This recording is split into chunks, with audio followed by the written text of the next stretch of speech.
Hi guys! Welcome back to my channel. Today I'm going to be doing a really super duper requested video. Ever since I posted the TUJ dorm vlog, everybody has been asking me lots of questions about TUJ on my Snapchat and on my Instagram and in the comment section. So I'm going to be giving you guys that video today. Okay, so the first thing I'm going to tell you is how you would get into TUJ. There is a requirements list on TUJ website. There's pretty much everything that you need on the TUJ website. So if you just go to that search box in the top corner, you'll find everything you need pretty easily.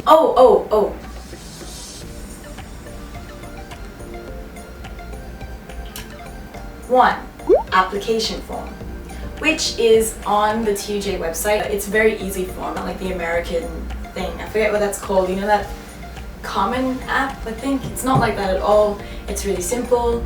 It takes about 15 minutes, if that long. It's very easy. The second thing you need is your personal statement. The personal statement is 250 to 400 words, so it's not very long. But basically, this is your essay, so you want to try and show what kind of person you are, what kind of student. And since this is a campus in Japan, it would make sense to write a little bit about why you're interested in going to Japan. This section starts to become important when we talk about scholarships, but we'll get there. Next, you need a test score. If you did the IB program and you've done the grammar track of English HL, then you qualify to not give in a separate test score. So if you are an IB student, send them an email and ask if you're eligible. However, you cannot apply for TUJ until you have your full diploma, so you probably start the semester after you graduate. And if you didn't do IB, you need a SAT score or an ACT score as usual. And if you're not from the States, or not from an English-speaking country, what you need is an IELTS score, a TOEFL score, or any of those English exams. The next thing you need is your official high school transcript, which needs to be submitted by the school, so you would just put Temple University, Japan campus on your transcripts released form when you ask your school. And then there is a non-refundable application fee, which is about 10,000 yen, so it's a little bit below $100. The next thing I want to talk about is scholarships. So is there a separate scholarship form for TUJ scholarships? No. Actually, TUJ scholarships, they just use your regular application and base it off that. However, to get a one step up for a scholarship, you can send more information about your extracurricular activities. This is where your extras kind of become important, because in this application you don't really have a space to really show that off, since you're not doing the common app. It's just an essay and a short form. So when you want to get a scholarship, this is where you put everything and make it look nice. I did get an entrance scholarship, and I think what's really important is to make it visually pleasing. What they asked for is something called a resume. It's not really a resume, but you're supposed to put all your skills, the things that you've done, your experiences, etc.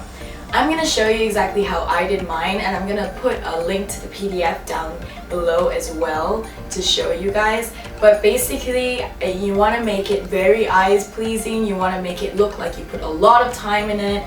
You want it to look really nice. And I always use canva.com for anything like that.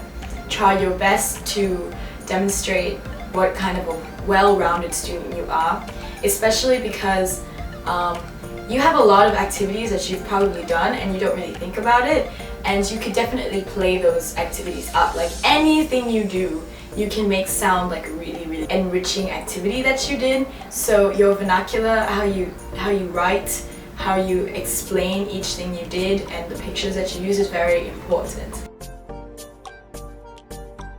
In comparison to regular US universities, TUJ is very inexpensive. It's $7,000 for one semester, full credits basically. Plus it's in yen, so your exchange rate, so you get back a lot of money that way. The only thing that I will admit is very expensive is dorms, so as soon as you can get out, if you can, then do.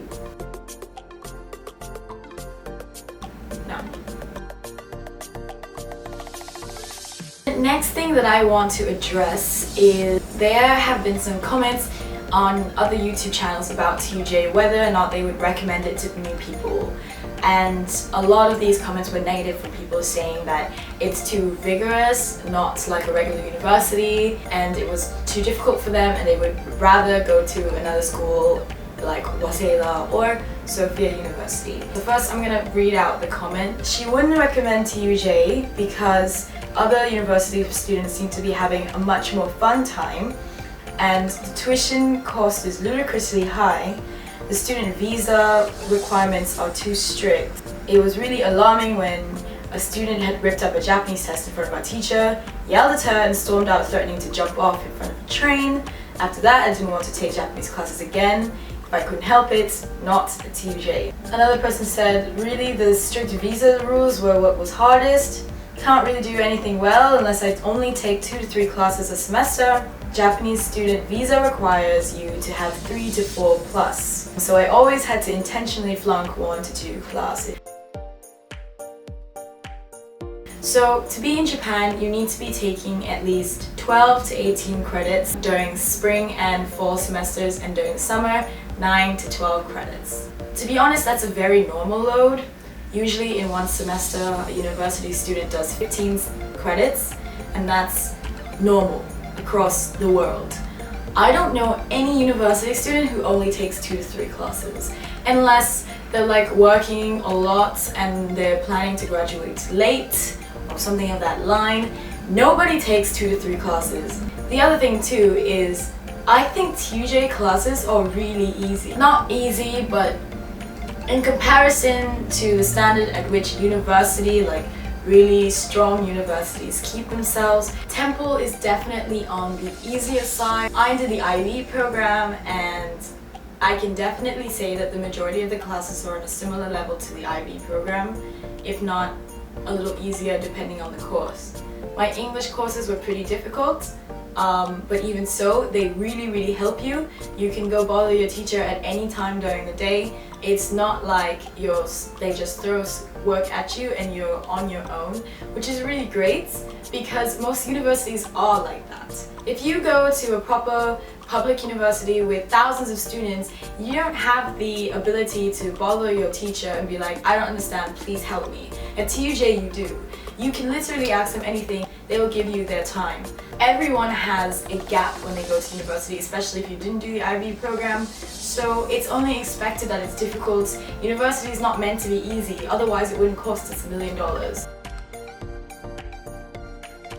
The last thing she talked about were Japanese classes, and I have to admit that I myself don't like Japanese classes at 𝕤𝕤𝕤 as well, but it's not something that's only native to 𝕤𝕤𝕤. The fact is that the Japanese program teaches very Japanese. There's no leniency and it's very rigorous, so you have homework that's due every single class that has to be finished, and we have a quiz at the start of every single class, so you really can't miss even a day. So it feels a lot like high school, like you don't have a lot of freedom and such like that to complete the course. So personally, I don't learn very well in those kind of environments. However, there are a lot of people that strive in those environments. So if you find that you're the type of person who's not good at language self-study, then these classes are actually really good to push you in the right direction. However, don't be discouraged by that. Like if you want to learn Japanese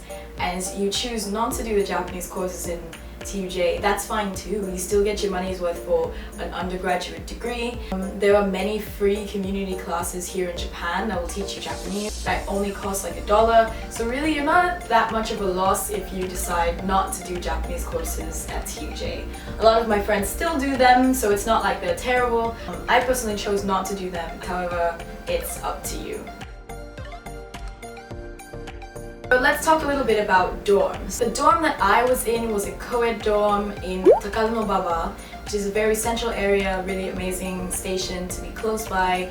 However, it's pretty far from school and you do have to transfer trains once. Take you about 40 minutes if you went by metro. It used to take me about 15 minutes because I would go by JR lines It's basically just like the underground subway versus the above ground trains.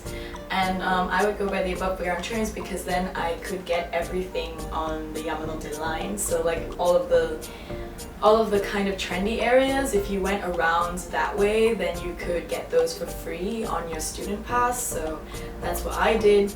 But to be honest, everywhere in Tokyo, no matter where you go, things usually take around an hour to get there anyway because it's such a big city.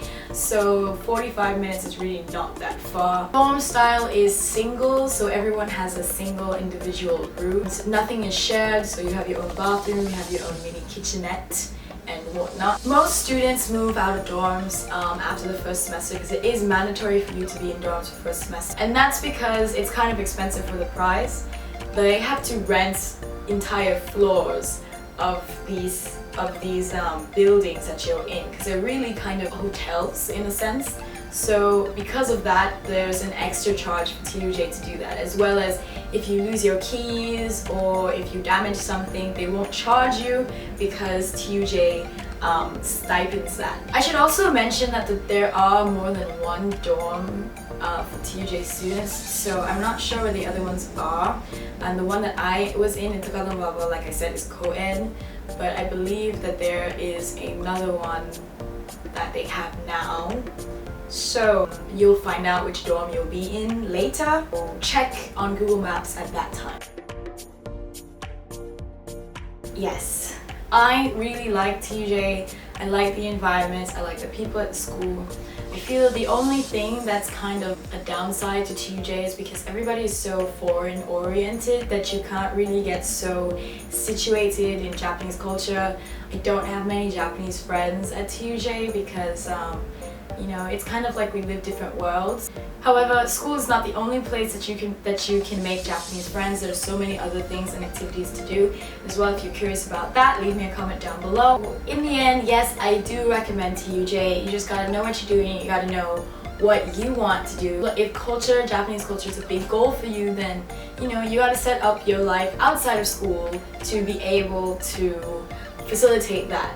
Because the reason why I really recommend TUJ is because the classes are really great. I really enjoy all the classes minus the Japanese classes. I really think that the teachers know what they're talking about. I really love the support. I really love the philosophy that TUJ has. So yes, and it's in a great area too, you know. So if you're thinking about going to TUJ and you have any other questions for me, please shoot me a Twitter message.